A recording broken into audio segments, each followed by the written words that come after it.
concluimos con Malaquías y ustedes habrán visto que dejamos 5 versículos del capítulo 3 sin leer y ahora llegamos al capítulo 4 que son otros 5 versículos, ¿no? Entonces vamos a leer desde 3, versículo primero en adelante y después vamos a pasar al capítulo 4. Malaquías 3, 1, desde el primer versículo.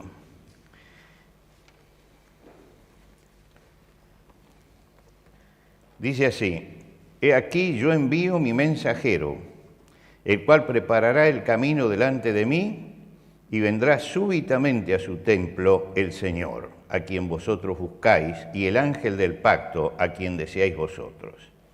He aquí viene, ha dicho Jehová de los ejércitos, ¿y quién podrá soportar el tiempo de su venida? ¿O quién podrá estar en pie cuando Él se manifieste?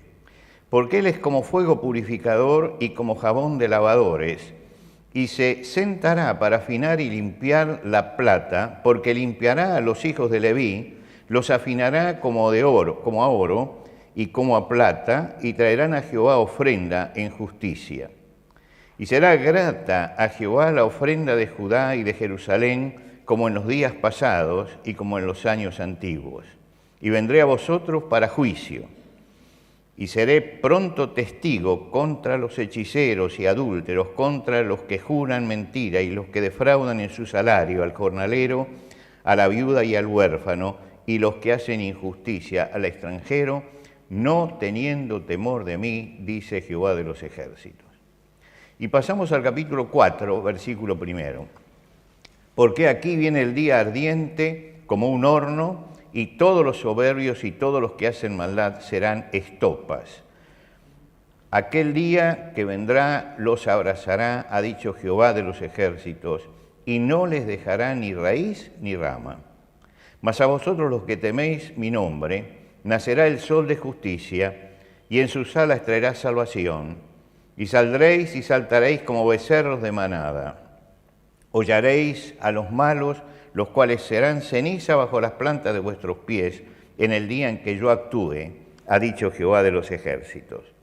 Acordaos de la ley de Moisés, mi siervo, al cual encargué en Horeb ordenanzas y leyes para todo Israel.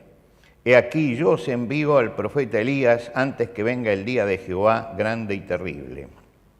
Él hará volver el corazón de los padres hacia los hijos y el corazón de los hijos hacia los padres, no sea que yo venga y hiera la tierra con maldición. Hasta aquí nada más en la lectura de la palabra de Dios. Como vengo diciendo todos los domingos, nosotros estamos dando un vistazo general, pero después cada uno vuelve a leer el pasaje porque tiene muchas cosas que no puedo tratar en el breve tiempo que tenemos aquí. Malaquías es el último grito de Dios a Israel. Después de eso hay 400 años de silencio hasta que venga Jesús. Quiere decir que esta es la última palabra que llega a través de un profeta antes que empiece Juan el Bautista. Después de eso un silencio tremendo. El pueblo había sido golpeado, venían de 70 años de cautiverio que habían iniciado en Babilonia, luego el imperio babilónico cayó en manos de los persas y los persas los hicieron volver a su tierra, pero pagando un tributo permanente. Tenían un ejército de ocupación prácticamente allí para que ellos pagaran el tributo a Persia. Persia cambió el sistema de esclavitud.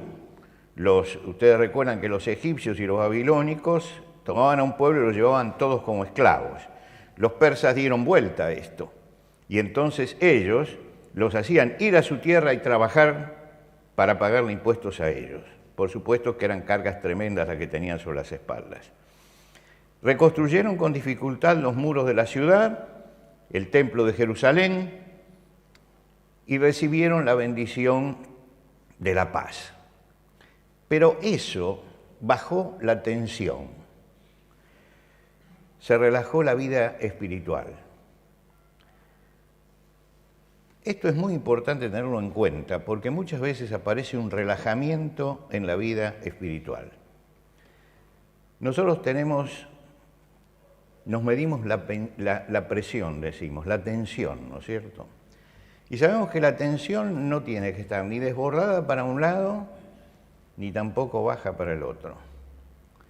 Ellos habían llegado a un momento en que la presión bajó y se relajaron. Y está pasando eso también después de la pandemia. En muchos lugares, no solamente en el país, sino también fuera del país, que algunos cristianos han perdido sus hábitos. Esos 2 años que se pasaron fuera han hecho que muchos perdieran su hábito, el hábito espiritual. El domingo dejó de ser el día del Señor y entonces lo dedican para otra cosa, ¿no?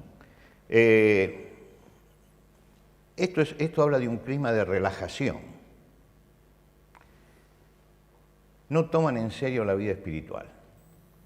La vida espiritual tiene que alimentarse como la vida física necesita alimentarse y como la vida emocional que necesita también alimentarse. Parecería que la preocupación del hombre de hoy está puesta en la parte física y en la parte emocional, pero no en la parte espiritual. Y al no estar en la parte espiritual, se adormece. Le parece que eso no es importante. Ahora, ¿qué pasa cuando un cristiano se adormece? Pedro dice, sed sobrios y velad, porque vuestro adversario, el diablo, como león rugiente, anda alrededor buscando a quien devorar. Es decir, estén atentos, mantengan la atención justa, ni la desesperación, pero mantener la atención justa en la vida espiritual para que la vida espiritual evolucione. A Israel le había pasado eso.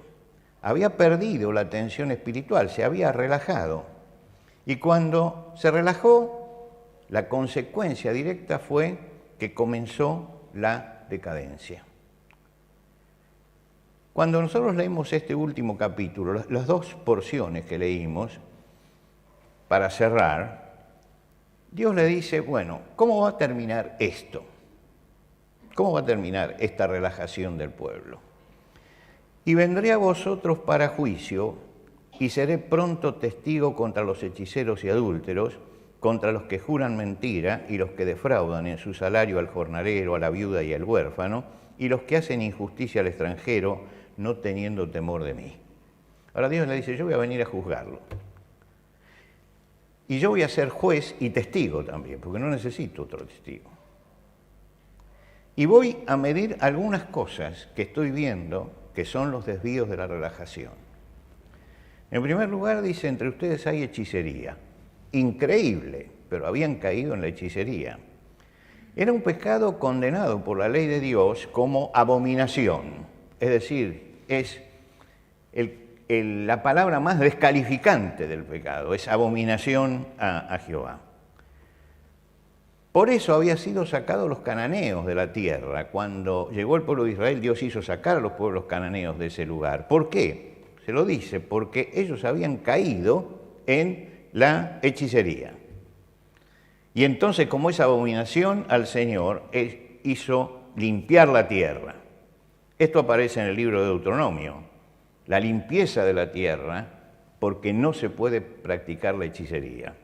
Sin embargo, en ese momento tenían hechiceros. El adulterio. El divorcio se había transformado, el permiso que había dado Moisés, ¿no?, a través de la ley de Dios. Se había transformado en un camino para destruir el matrimonio lo más rápido posible. Alguien veía una mujer que le gustaba más que la propia mujer, y entonces lo único que tenía que hacer es escribir una carta de divorcio, entregársela y la sacaba de la casa. Ahora, no tenía en cuenta todos los detalles que tenía el divorcio para Dios. Todos los detalles. El Señor Jesucristo los aclaró. El Señor Jesucristo dijo, salvo que sea por un caso de fornicación, eso no va. Salvo que sea por alguna desviación de tipo sexual o una cosa así. Hay que buscar siempre otra respuesta. Bueno, ellos no. Ellos habían tomado el adulterio como si fuera un divorcio y nuevo casamiento, simplemente. Y como no había causales para eso, no había causales, simplemente que no me gustaba, entonces Dios lo consideraba adulterio. Dice que había perjurio.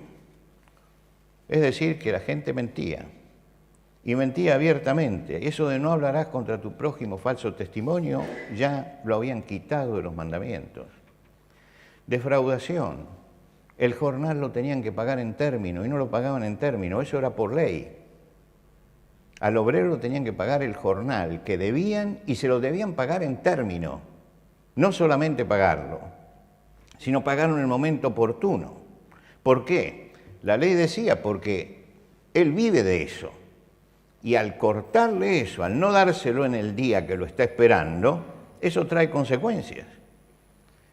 Y dice, y no hacen justicia y defraudan a los débiles, a los jornaleros, a la viuda, a los huérfanos, que son los que no tenían poder.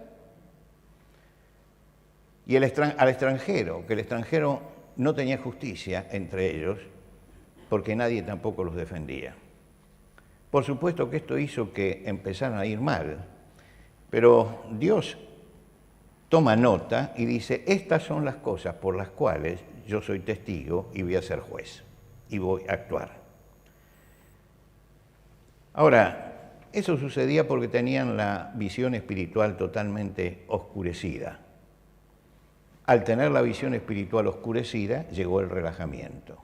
Y al llegar el relajamiento, llega la desgracia para el pueblo y llega el momento en que Dios va a ejercer el juicio.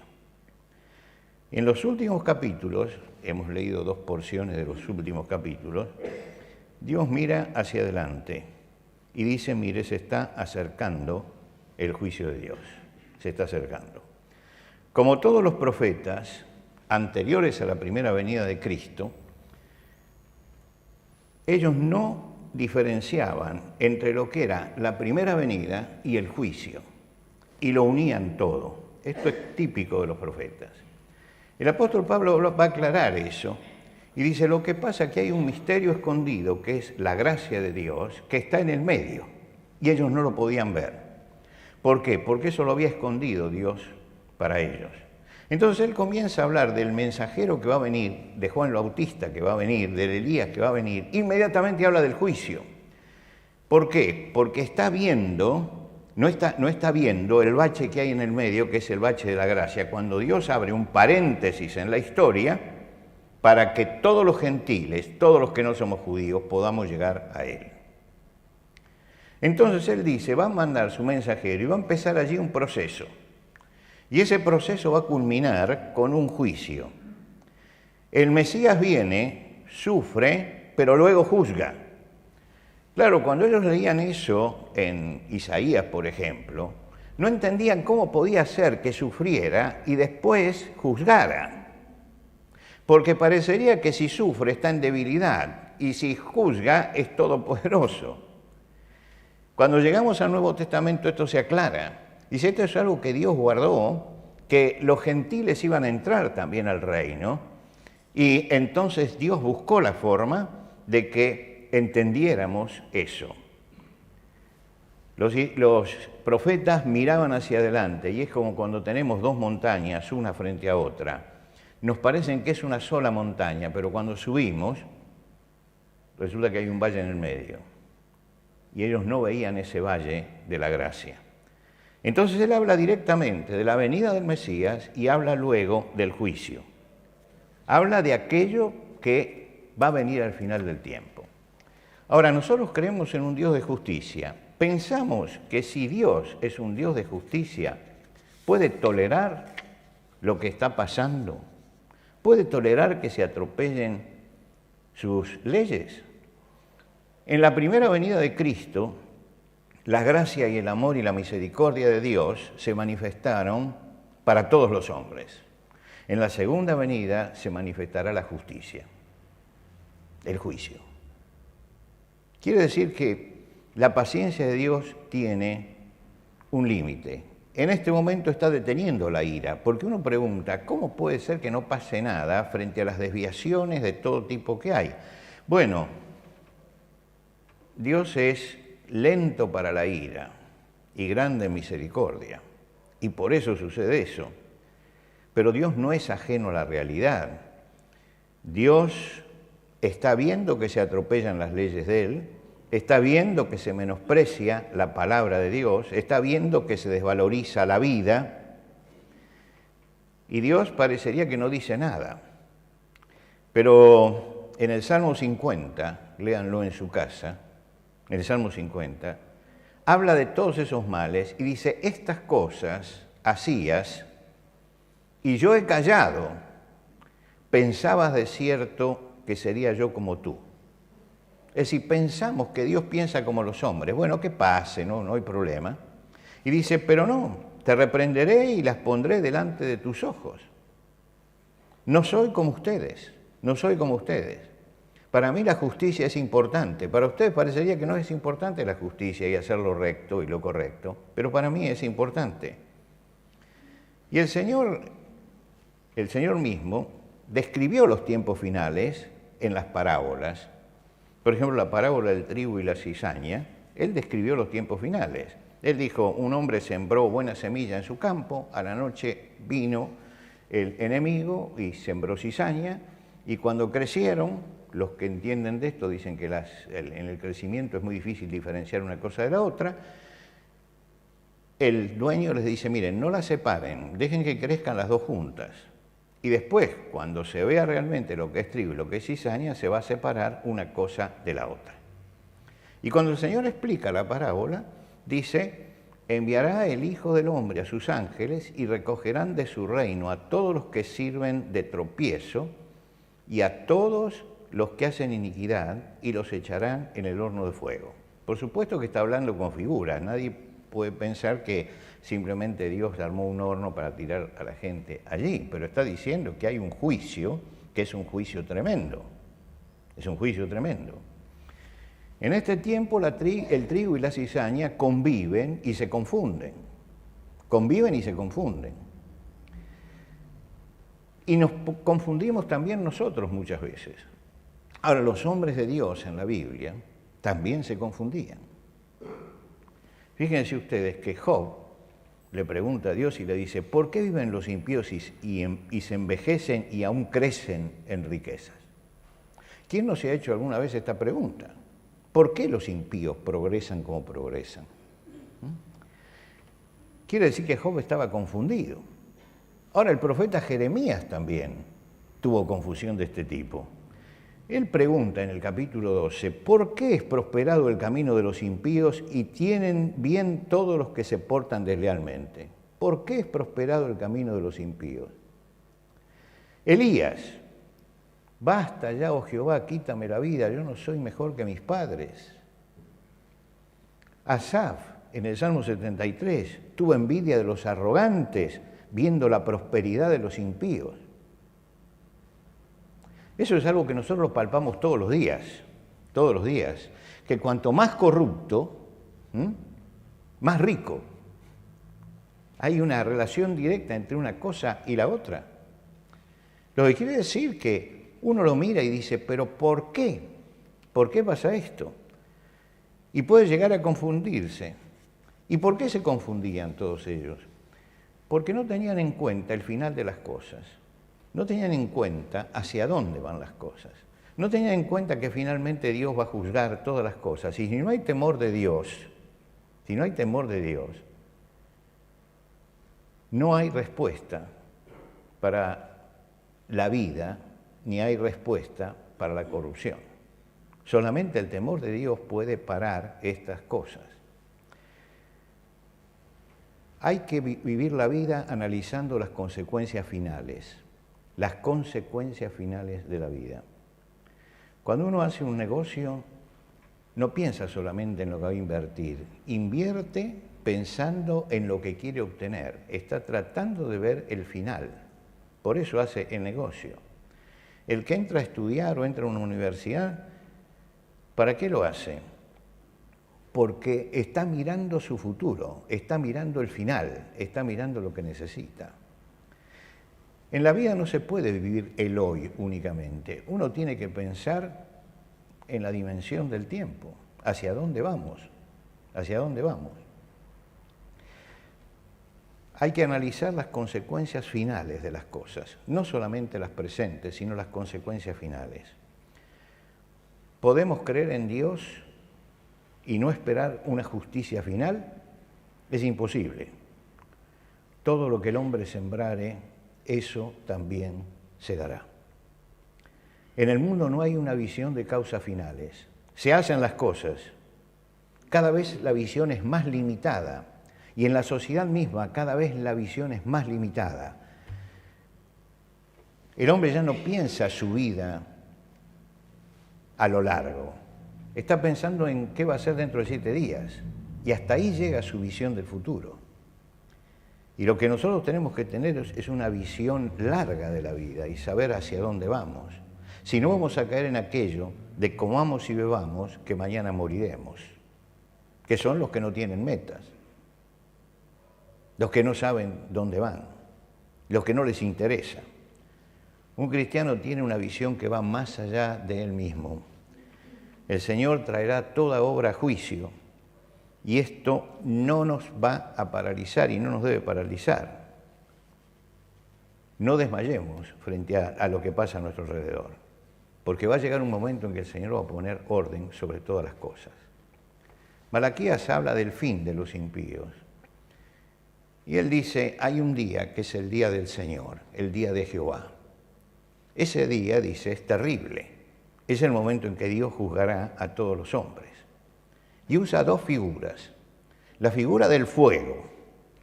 El fuego purifica. Los metales son pasados por el fuego para purificarlos. Se consume y deja la escoria afuera y queda lo puro. Y él dice que en el día del juicio, él va a pasar a la humanidad por el fuego. Es decir, que se consuma todo, y que se consuma para siempre y que quede únicamente lo puro. Y destruye todo lo que no sirve. No queda nada inflamable después que Dios actúa. Y la segunda figura que trae, la figura del jabón, habla de la limpieza, de lo que está consagrado y debe ser limpio. Cuando él habla del horno, se refiere al horno para hacer pan. Y ellos no lo hacían como lo hacemos nosotros, sino lo hacían con un pozo en la tierra. Un pozo en la tierra y ponían el fuego debajo.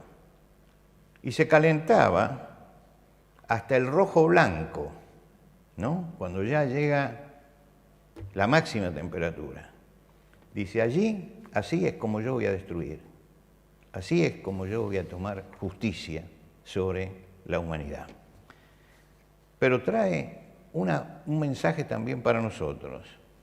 Y dice, para los justos, para los que creen en el nombre, dice, para ellos van a ser el sol de justicia. Ellos se van a enfrentar entonces con que Dios no podía ser burlado y todo lo que el hombre sembraba comienza allí a cegarlo. Como José en la cárcel, podemos entrar a la cárcel como presuntos violadores y José fue a la cárcel por lo que sería un intento de violación, pero salió como gobernador de Egipto.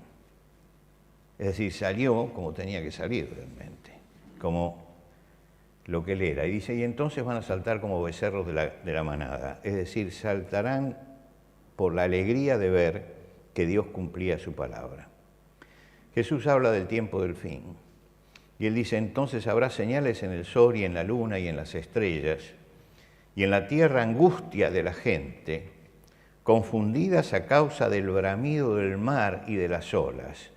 Es decir, el bramido del mar son las naciones moviéndose tempestuosamente. Dice, eso es lo que va a pasar. Que todo lo que creíamos que está fijo se va a empezar a caer y que la sociedad misma va a empezar a vivir una convulsión tremenda. Y nosotros estamos a las puertas de esa convulsión y estamos viendo ya eso. Las comunicaciones hacen que nos enteremos de todo lo que pasa en el mundo al instante y estamos viendo cómo se están moviendo las piezas de nuestra sociedad detrás de un caos futuro. Y si no se para a tiempo, vamos a llegar rápidamente al caos. Vamos a llegar rápidamente. ¿Por qué? Porque hay tensiones, y hay tensiones internacionales muy, muy grandes. Por tensiones como las de ahora, comenzó la Primera Guerra Mundial y comenzó también la Segunda Guerra Mundial, y estamos yendo a un camino por esa senda, la misma senda. Quiere decir que nosotros tenemos en este momento que estar preparados, porque el Señor dice, entonces habrá señales, y esas señales se están viendo en este momento. Pero el Señor también dice, y cuando estas cosas comiencen a suceder, es decir, cuando empiecen a suceder esto, entonces erguíos y levantad vuestra cabeza, porque vuestra redención está cerca. Dice, levanten la cabeza frente a esto, porque Dios va a actuar. En medio de todo eso, ¿qué hacemos los cristianos? Pablo, cuando estaba en la nave y en medio de la tormenta, vio la desesperación de los que estaban alrededor frente a lo que parecía que no tenía solución. Y él levantó la palabra de esperanza. Fue el único en esa catástrofe que levanta una palabra de esperanza. Yo creo que hay dos cosas que tenemos que tener en cuenta y dos cosas que nos van a acercar en paz hasta esos días finales. En primer lugar, la obediencia al Señor. Malaquías termina diciendo, acordaos de la ley de Moisés, acordaos, se las encargué esas cosas. Buscar lo que Dios quiere de nosotros en su palabra y vivir la vida como cristianos. Dios había hablado, ellos conocían los mandamientos estaban escritos y ellos tenían que atender y cumplir. Y Dios les recuerda, atiendan a los mandamientos y cumplan. La sociedad se aleja cada vez más de los mandamientos de Dios, cada vez más. Estamos cada vez más lejos de esos mandamientos. Los cristianos nos afirmamos en los principios de Dios. No cedemos frente a todo eso. ¿Por qué? Porque creemos que hay una ley puesta por Dios que debe ser respetada. La ley del Señor es perfecta, que convierte el alma. Lo primero que tenemos que hacer es obediencia al Señor y obediencia a lo que Él pide de nosotros en medio de una sociedad que ya no sigue ningún camino sano. Y en segundo lugar, conservar la esperanza. Para Malaquías, mira hacia adelante y ve, aunque oscuramente, porque no tenía claras muchas cosas, lo ve a Juan el Bautista y ve al Mesías que está por venir. Y esto es lo que lo sostiene a él como profeta. Para nosotros, el futuro es encontrarnos con el Señor, la segunda venida. Y Malaquías nos invita a mantener la visión espiritual. Yo sé que es cada vez más difícil mantener la visión espiritual en esta sociedad. Afirmarnos en los mandamientos de Dios, afirmarnos en la ley de Dios y a tener sobre todo una visión esperanzada. Miremos el futuro con esperanza. Dios pondrá finalmente todas las cosas en su lugar. Por eso, el libro de Apocalipsis, donde se habla de todas las catástrofes finales simbólicamente, pero se habla de todo ese final, termina con la exclamación, ven Señor Jesús. Es decir, está pidiendo que Dios se haga presente en la historia. Y creo que esta tiene que ser también nuestra oración. Que el Señor venga y ponga las cosas en orden, porque ya nosotros no podemos ordenar absolutamente nada de esto. Pero mientras esperamos, con la cabeza erguida, no vencidos por la realidad, sino con la cabeza bien alta, yo tengo esperanza. Y en un momento tan desesperanzado en nuestro país, donde uno se da cuenta que los muchachos no tienen esperanza ya, y muchos lo dicen abiertamente, esto no se va a solucionar, no hay salida y todo lo demás, los cristianos no tenemos que ser los que pongamos más leña al fuego a todo eso, sino los que tenemos que levantar la voz de esperanza, porque si buscamos al Señor, podemos tener paz en medio de la tormenta y podemos vislumbrar el futuro glorioso que nos espera.